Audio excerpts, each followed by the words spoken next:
Good morning, everybody. Good afternoon. Uh, Good evening, wherever you might be. It is Wednesday. What's the date? The 29th? I'm a day ahead of myself. Wednesday, the 28th. I hope everybody's doing well. Thank you so much for logging on um, to this little Facebook Live where I'm going to just take a few minutes to talk about cultivating a voiceover career while you're working a day job, which is a really huge topic. Um, I won't keep you long, but it's a really important. I think really what will be at the heart of this is some encouragement for you wherever you might be. But first things first. If you'd be so kind as to say hello in the comments, that would be awesome. And then I know you're here. And feel free to ask any questions in the comment section too. And I will. My trusted assistant Josie is out of town on a well-deserved vacation today, so I'll be answering your questions later in the just in the comments. So if you do have a question, just let me know. Um, so here we are. Voiceover, man, I can share with you certainly my experience, right? I come from the world of acting. I came to Los Angeles to be an actor, and so voice acting was simply part of the cultivation of that career, right? And I did what, I still feel like 90% of actors, at least in Los Angeles, do. I waited tables, right? And the reason that waiting tables was such a great gig for actors is that you can work night shifts. You can work weekend shifts, and it's served me so well, right? But there's always the balance, right, of when you're first starting waiting tables. Day shifts in Los Angeles are not the shifts that people want, right? But you have to sort of pay your dues, right? So there, back in the day, um, I was just juggling. I was juggling day shifts until I picked up night shifts, um, and you know, where then I could go. When you had auditions back when I started, you actually had to get in your car and go drive to either your agent's office or a casting office, and so it was a lot more sort of labor intensive in that way, right? Um, excuse me, but I did that until I worked my way sort of from hamburger joints to a nightclub where it was only open at night, right? So that was kind of awesome. So I didn't have to work day shifts at that place, but I worked 6 p.m. to midnight, or on the weekends 6 p.m. to 2 a.m. And lived my voiceover life uh, during the day. And I eventually tried to get myself working in a restaurant where I could work fewer shifts and make better money, and that just sort of saved my sanity. But mine is sort of you know a tale as old as time, and it's a little bit dated. And I recognize that certainly the people in this group, but so many people in voiceover who are wanting to get into voiceover and are dipping their toe in and kind of have half their person in, are actually, they're balancing full time careers while they're pursuing a new career in voiceover. And so that's a totally different kind of a story. And some are, working at home, uh, raising kids, or I mean, a lot of people are working from home these days because of COVID. But it's to me, it's really because we do so much of our voiceover work from home. It's really a matter of balancing your time, right? Balancing your time, balancing your energy. And really, the bottom line in all of this is it's it's hard. There isn't any easy way around it. When you need the career that you have or the job that you have, in order to keep a roof over your head and food on the table and your baby's clothed.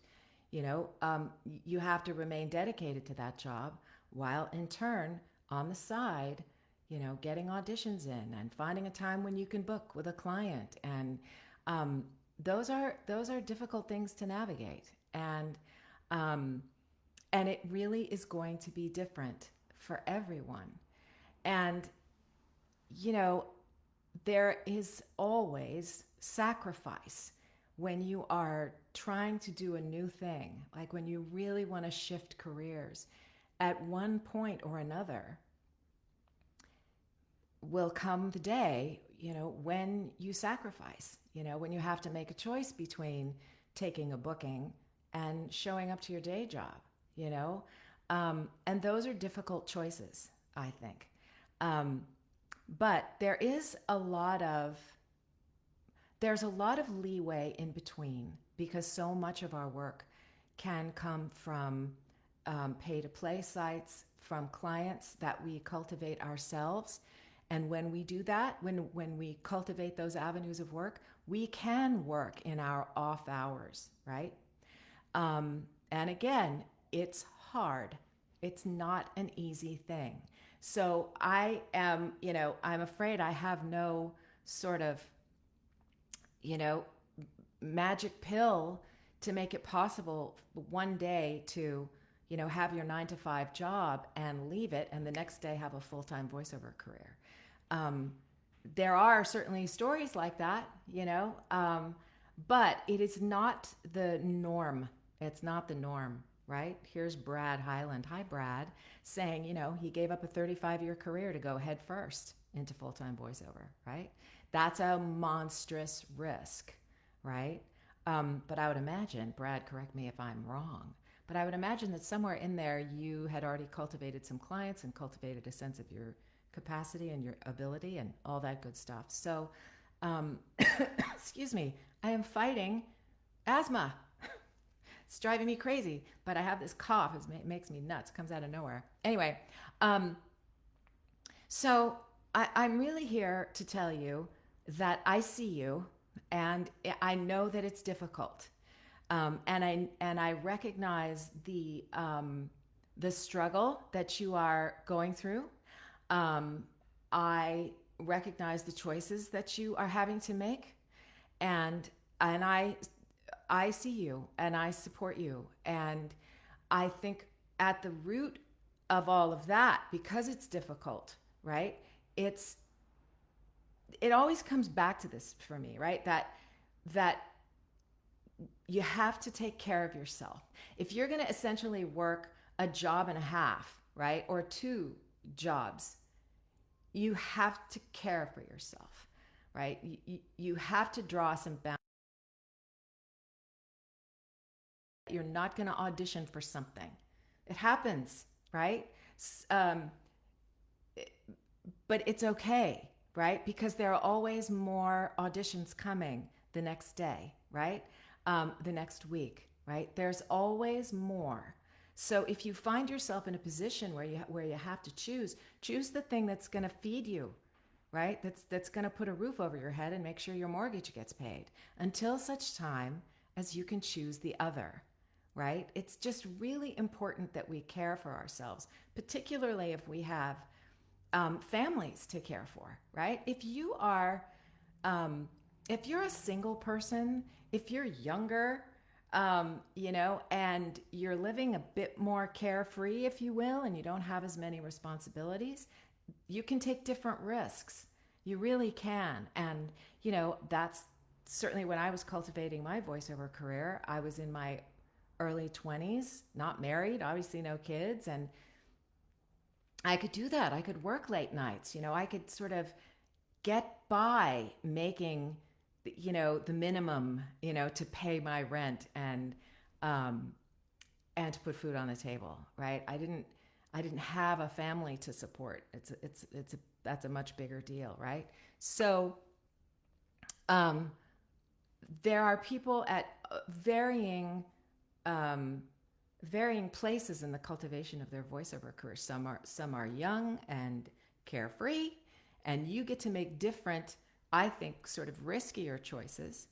Um, and some are, fully entrenched in other careers where you've got, you're building a 401k, um, you've got some, perhaps you've got people, under you that are counting on you and relying on you. And, again, if you've got a family to feed, you know, it's all, you know, everybody's different. So there is no sort of one pat answer as to how to address this conflict, if you will, right?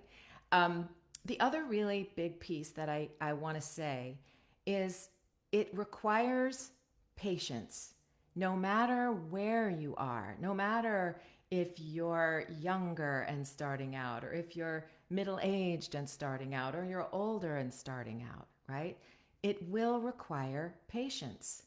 I waited tables for the first 10 years of my career until I could say goodbye to it, right? 10 years. It's a long time, right? And and that's, in a sense, as it should be, right?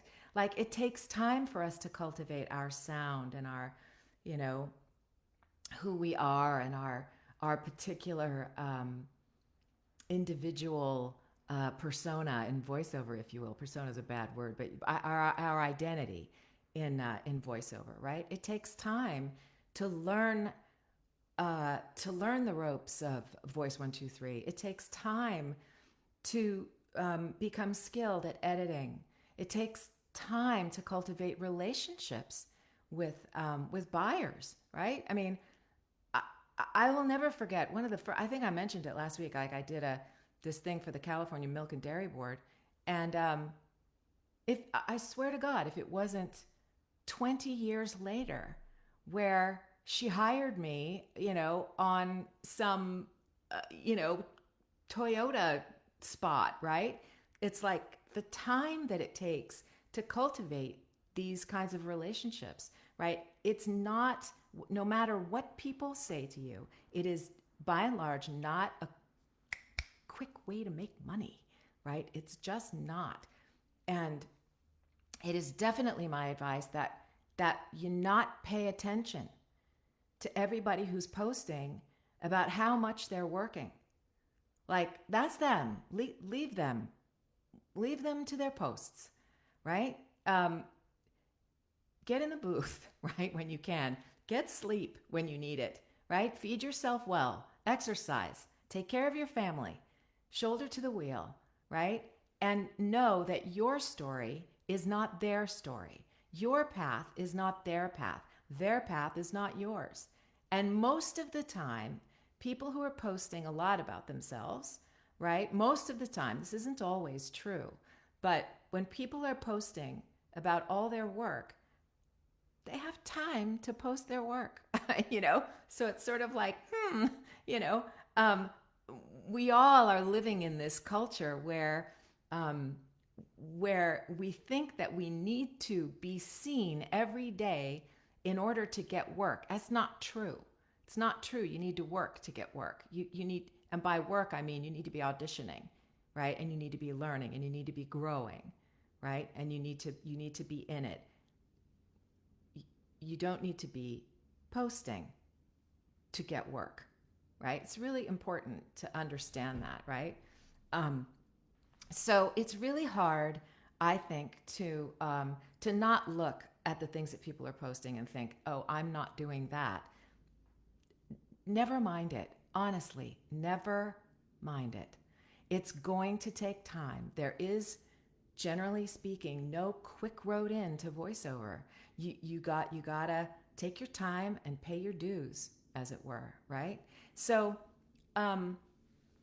patience, patience, patience, right? Every day that you learn a little thing is a good day, and it's moving you further down the road, right? I saw some post the other day, and I think I posted a meme of it, that fast isn't necessarily forward. Forward is forward, whether it's slow or fast, right? So So to kind of sum this up, we're at 9:15. Patience. That's number one, right? Caring for yourself so that you have reserves enough, energy enough after a long day at work to turn in some auditions, and if you've got some clients already, to make sure that you can get your work done for them. And if you're in a position where you can choose, you know, to shift your day job, right? You want to think about jobs that allow you time, right? And so I mean, I can't even believe I'm saying this, but but working in restaurants is awesome, and God, does it teach you about people? I can't even tell you. It's just amazing. Um, I learned so much, but which is always important to a voiceover career. But right, and what other kinds of jobs like let's it's a different career, but my brother drove a taxi while he was in graduate school, right? So he was working at night driving a taxi while he was in class all day. And he did that for many years and supported his family doing so, right? Um, there are just a number of jobs that allow you the time during the day to get your auditions in and to do whatever work for whatever clients you have cultivated so far, right? So if you're in a position to do that, obviously those are the kinds of jobs that you want to seek out, right? Those that allow you to work a bit during daytime hours, right? So, and again, I can't emphasize enough, right? Patience and caring for yourself, because it's exhausting. It's exhausting to work two jobs. It is a piece of the reality of moving into the realm of voiceover, right? It's not something you meet somebody in HR and you get hired and you fill out your paperwork and boom, you got a desk and you got 8 hours of work. Obviously, we all know this, right? So in the end, I really just want to say, I see you, and I understand and have experienced the frustration. Don't let the outside world woo you into thinking that it's not going to take time and that it's not going to take a lot of patience and perseverance. Yeah. So I don't know if that's at all helpful. I hope so. If only to say to you that I see you. Emily, thank you for joining me. Stefan, nice to see you. Brad, hello. Let me see. I'm trying to. My dear Josie, she's gone. I need her. Jenna, hi. Hi, Yolanda. Yeah. Jeff, Chris, hello, my darling. Thank you guys so much for being here and for listening. And of course, again, leave your comments and find me anywhere. And I'm so happy to talk to you. I hope you have a great rest of your Wednesday. Be patient with yourself. Be kind. Okay, and I will talk to you all next week. Take care. Ciao.